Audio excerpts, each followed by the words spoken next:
ছাত্র শক্তির যারা, এরাও অনেকে ইন্টারমিডিয়েটের স্টুডেন্ট ফার্স্ট ইয়ারে, যার পরীক্ষার্থী হওয়ার কথা না, তারা এখানে ইন্টেনশনালি মব সৃষ্টি করতেছে। তবে এটা মনে রাখতে হবে, আপনি এক বালতি দুধের মধ্যে যদি এক ফোঁটা লেবু দিয়ে দেন তাহলে কিন্তু দুধ নষ্ট হয়ে যাবে।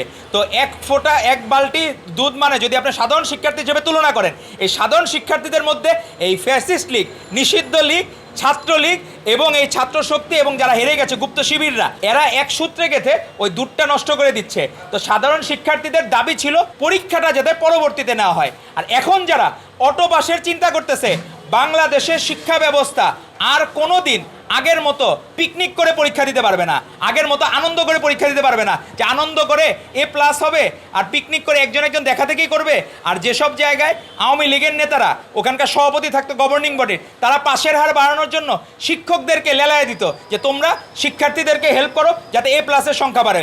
এই ধরনের A+ দিয়ে রাষ্ট্রের কোনো উন্নতি হবে না। তো মাননীয় প্রধানমন্ত্রী জনাব তারেক রহমান বলেছেন আমাদের শিক্ষা ব্যবস্থার উন্নয়নের জন্য এবং স্বাস্থ্য ব্যবস্থার উন্নয়নের জন্য অবিরাম কাজ করে যাবে দিনরাত, এবং প্রশ্নের যে স্ট্যান্ডার্ডটা বজায় আছে এটা আর কখনোই ডাউন হবে না, ডেটোরিয়েট করবে না।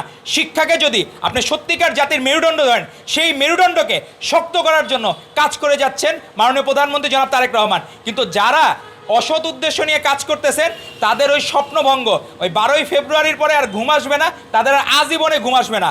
আপনারা যদি এই আন্দোলনকে সাধারণ শিক্ষার্থীদের মনের ভাষা না বুঝেন, একজন সাধারণ শিক্ষার্থী বলতেছে যে যারা আন্দোলন করতেছে ওরা কোনো না, শিক্ষার্থীর মধ্যে পড়ে না, ওরা শিক্ষার্থী নামের কলঙ্ক, এবং ওরা বলতেছে পুলিশরে হামলা করো, অমুকরে ধাওয়া করো, অমুকরে মারো।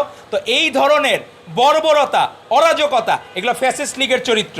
আর আমাদের যারা ইসলামকে বিক্রি করে যে দলটা রাজনীতি করে, তাদেরও চরিত্রে রক্কাটার মতো একটা অতীত ইতিহাস আছে। তারা সবসময় রক্কাটা পার্টির নামের ট্রেডমার্ক আমাদের এই গুপ্ত শিবিরের মধ্যে আছে। তো আমাদের এই ভাইয়েরা, তাদেরকে অনুরোধ করব আপনারা ওই অতীত চরিত্র থেকে বেরিয়ে আসেন, আর কোনো জায়গায় মব করে ইন্ধন দিয়ে আপনারা সফল হবেন না। শিক্ষামন্ত্রী দুঃখ প্রকাশ করার পরেও যারা শিক্ষার্থীর নামে মব করতেছে তারা আসলে জুলাইয়ের চেতনা বিরোধী, এবং তাদের কথাবার্তা, ক্লাস 10-এর এক বাচ্চা পরিচয় দিচ্ছে, সে হইলো, অনেকে বলতেছে যে সে নাকি সিএনজি ড্রাইভার, সে ক্লাস 10-এর ড্রেস পরে সে ওইখানে যাচ্ছে, সে বলতেছে তার ভাই ব্রাদার আছে। আবার ভাই ব্রাদার কি, তার ভাই ব্রাদার মেডিক পরীক্ষা দেবে, মেট্রিক ঠিক মতো বলতে পারে না, এসএসসি ঠিক মতো বলতে পারে না, এরকম লোকজনও এসব আন্দোলনে। তো এইচএসসি যে এই ফ্যান ক্লাব বা মব ক্লাব এগুলা যে করতেছে, তারপরেও মাননীয় প্রধানমন্ত্রী জনাব তারেক রহমান, স্বরাষ্ট্রমন্ত্রী এবং শিক্ষামন্ত্রী সবাই যে আন্তরিকতার সাথে